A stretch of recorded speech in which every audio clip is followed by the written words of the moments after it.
오늘 우리에게 주시는 하나님 말씀은 사사기 17장 1절에서 13절 말씀입니다. 에브라임 산지에 미가라 이름하는 사람이 있더니 그의 어머니에게 이르되 어머니께서 은 1,100을 잃어버리셨으므로 저주하시고 내 귀에도 말씀하셨더니 보소서 그 은이 내게 있나이다. 내가 그것을 가졌나이다 하니 그의 어머니가 이르되 내 아들이 여호와께 복 받기를 원하노라 하니라. 미가가 은 1,100을 그의 어머니에게 도로 주매 그의 어머니가 이르되 내가 내 아들을 위하여 한 신상을 새기며 한 신상을 부어 만들기 위해 내 손에서 이 은을 여호와께 거룩히 드리노라. 그러므로 내가 이제 이 은을 내게 도로 주리라.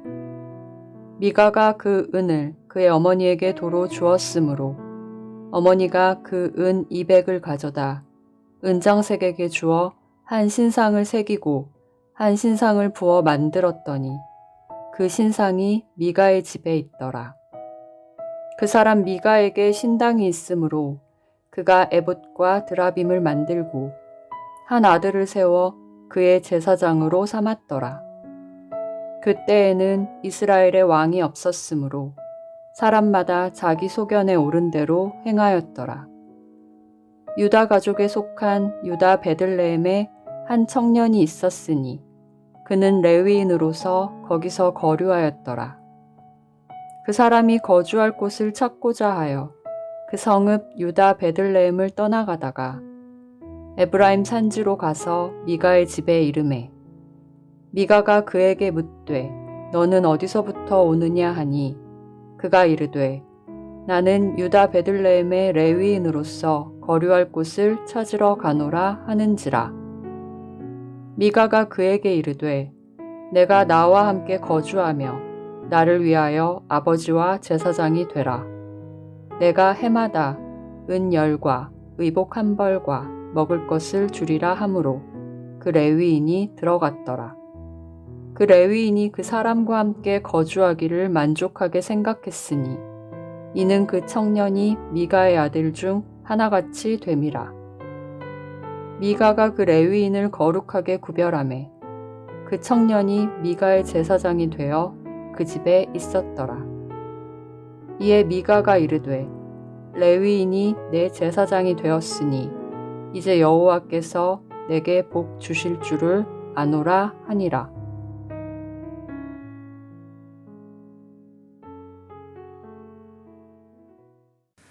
사사기서는 14장부터 16장까지 마지막 사사인 삼손의 이야기를 기록했고 17장부터 마지막 장인 21장까지는 이스라엘 백성들의 신앙적 혼돈이 극에 달하고 있는 장면을 기록합니다. 그 중에 첫 번째 이야기가 에브라임 산지에 사는 미가라는 사람의 가정 이야기입니다. 이 사람이 자신의 어머니로부터 은 1,100을 훔친 것이었습니다. 은 1,100은 앞장에 나왔던 들릴라가 삼손의 약점을 알아낸 대가로 블레셋 사람들에게서 받은 돈의 양이었습니다. 이 은의 양은 317.5kg으로서 오늘날 시세로 약 1,500만 달러에 해당하는 어마어마한 돈이었습니다. 아들이 다른 이도 아닌 어머니로부터 이 엄청난 돈을 훔쳐서 은닉한 것입니다. 이런 일이 과거에만 있었겠습니까? 오늘 본문은 오늘날 돈 때문에 부모와 자식 간에 벌어지고 있는 해괴망측한 일들을 대표하는 이야기다라고 할 수 있습니다.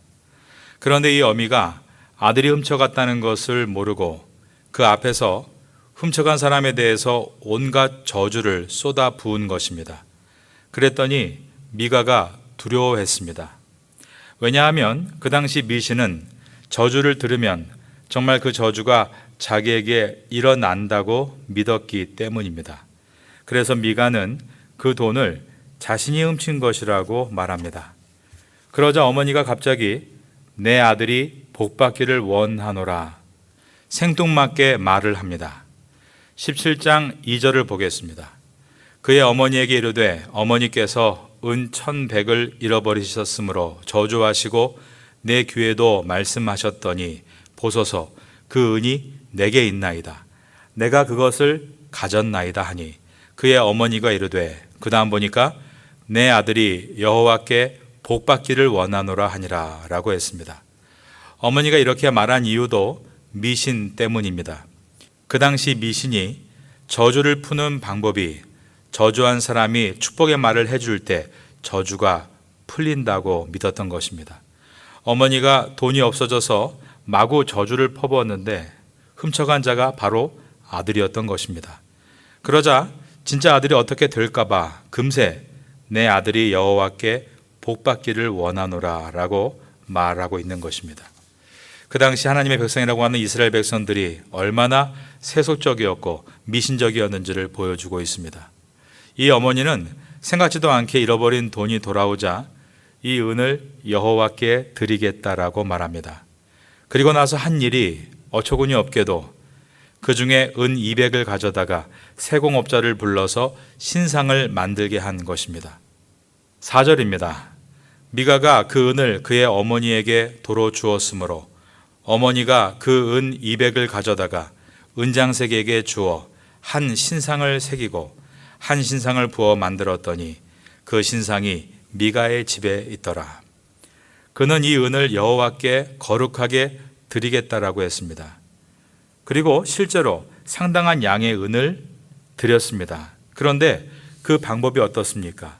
어처구니 없게도 하나님께서 가장 가증하게 여기시는 우상을 만들어 바쳤다는 것입니다.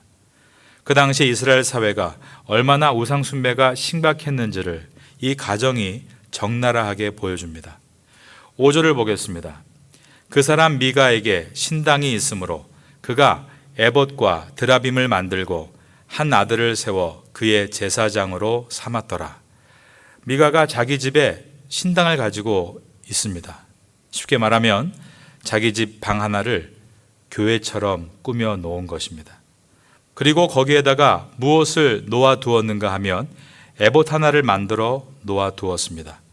에봇은 제사장이 예배를 인도할 때 입는 옷으로 청색, 자색, 홍색, 흰색 그리고 금색 실로 짠 앞치마 모양의 옷이었습니다. 이것은 실로라는 곳에서 레위인들 가운데 제사장으로 세움받은 사람들이 입는 옷이었습니다. 그런데 이 옷을 자기 집안의 한 곳을 교회처럼 꾸며놓고 거기에 놓아둔 것입니다. 이것은 하나님의 말씀에 어긋나는 것이고 뭔가 거룩한 것이 집안에 있으면 복을 받을 것 같다는 미신적인 생각을 보여주고 있습니다.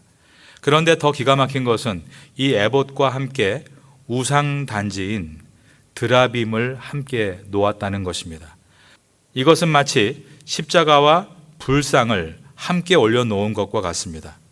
개인적인 신당을 가지고 있는 것부터가 그 당시 이스라엘이 얼마나 종교적으로 문란했는가를 보여주고 있고 거기에 에봇과 드라빔을 같이 놓아두고 있는 것은 신앙적인 무주와 함께 그들이 종교 생활의 목적을 오직 복을 많이 받는 것에만 두고 있었음을 보여주고 있는 것입니다. 그들은 지금 하나님을 믿는다고 고백하지만 방법도 동기도 하나님의 것이 아니었습니다. 그러면 그것은 하나님을 믿고 있는 것이 아닌 것입니다. 하나님을 믿지 않는 것도 악한 일이지만 하나님이 아닌 것을 하나님이라고 믿는 것은 더 악한 것입니다.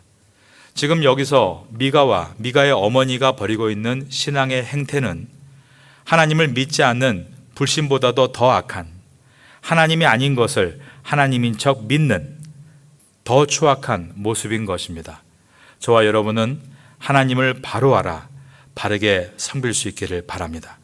그리고 나서 미가가 자기 집에 만들어 놓은 교회에 제사장으로 누구를 세웠는가? 자기 아들들 중에 한 아들을 세웠다고 했습니다.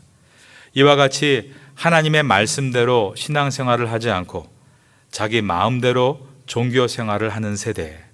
그래서 그 다음 절인 6절을 보면 그때는 이스라엘에 왕이 없었으므로 사람마다 자기 소견에 옳은 대로 행하였더라 라고 되어 있는 것입니다. 여기서 이스라엘의 왕은 누구를 뜻합니까? 바로 하나님을 뜻합니다. 그런데 사람들이 하나님의 왕되심을 따르지 않고 하나님의 말씀에 순종하지 않고 각각 자기의 생각에 옳은 대로 마음대로 행동하던 세대가 바로 사사시대였던 것입니다. 여러분들은 여러분의 왕이 하나님이신 것을 믿고 순종하고 따름으로 참되고 바른 믿음을 갖게 되시기를 다시 한번 예수님의 이름으로 축원합니다. 17장 7절과 8절을 보겠습니다. 유다 가족에 속한 유다 베들레헴에 한 청년이 있었으니 그는 레위인으로서 거기서 거류하였더라. 그 사람이 거주할 곳을 찾고자 하여 그 성읍 유다 베들레헴을 떠나 가다가 에브라임 산지로 가서 미가의 집에 이르매. 이 내용은 유다 베들레헴에 사는 한 레위인 청년이 제사장으로 일을 해야 하는데 사역지를 찾지 못한 것입니다. 그래서 사역지를 찾아서 거할 곳을 찾아 정처 없이 떠돌다가 지금 미가의 집이 있는 에브라임 산지까지 오게 된 것이었습니다. 구절을 보면 미가가 그 레위인 청년에게 묻습니다. 미가가 그에게 묻되 너는 어디서부터 오느냐 하니 그가 이르되 나는 유다 베들레헴의 레위인으로서 거류할 곳을 찾으러 가노라 하는지라. 그러자 10절에서는 미가는 그에게 이르되 내가 나와 함께 거주하며 나를 위하여 아버지와 제사장이 되라. 내가 해마다 은열과 의복 한 벌과 먹을 것을 주리라 라고 제안했습니다. 이 레위인 청년이 지금 한 개인의 가정교사가 아니라 가정제사장으로 들어가고 있는 것입니다. 11절입니다. 그 레위인이 그 사람과 함께 거주하기를 만족하게 생각하니 이는 그 청년이 미가의 아들 중 하나같이 됨이라. 미가는 이 레위인 청년에게 내가 우리 집에 들어와서 아버지와 제사장이 되라라고 청했습니다. 아버지가 되달라. 그런데 어떻습니까? 11절에 보니까 이 레위인 청년이 조건에 만족해하면서 들어갔고 그 가정의 영적인 아버지가 된 것이 아니라 그 청년이 미가의 아들 중 하나같이 됨이라 라고 했습니다. 미가가 목회자 위에 있는 것입니다. 목회자는 고용됐으니 그의 직원이 된 것입니다. 우리가 신앙생활을 바르게 해야 합니다. 교회에는 우상단지가 없어야 합니다. 너무 좋은 십자가를 걸어놓고 애지중지한다거나 소위 말하는 효염이 있다고 하는 효력이 있다고 하는 물건들을 지칭해놓고 그것을 의지하지 말아야 합니다. 오직 하나님의 말씀과 기도와 찬양의 소리로 가득한 곳이 교회인 것입니다. 그리고 교회를 집에 만들려 하지 말고 교회에 가시기 바랍니다. 특별히 코로나 시대로 인해서 대면 예배를 드릴 수 없는 상황 속에서 자칫 집을 교회처럼 꾸미고 대면 예배를 이제 드릴 수 있는 길이 열렸음에도 불구하고 교회에 가려 하지 않고 나는 집에서 예배 드리면 된다. 그렇게 양심을 막는 잘못된 생각을 버려야 합니다. 오늘 본문을 통해서 나의 집이 미가의 집 같은 잘못된 가정이 되지 않도록 깨어 있어야 하는 것입니다. 10절에 보면 미가가 그에게 이르되 내가 나와 함께 거주하며 나를 위하여 아버지와 제사장이 되라 라고 했습니다. 나를 위하여, 이것이 바로 죄의 본질입니다. 죄의 본질은 self-centeredness, 자기 중심성에 있는 것입니다. 마지막 절인 13절을 보겠습니다. 이에 미가가 이르되 레위인이 내 제사장이 되었으니 이제 여호와께서 내게 복 주실 줄을 아노라 하니라.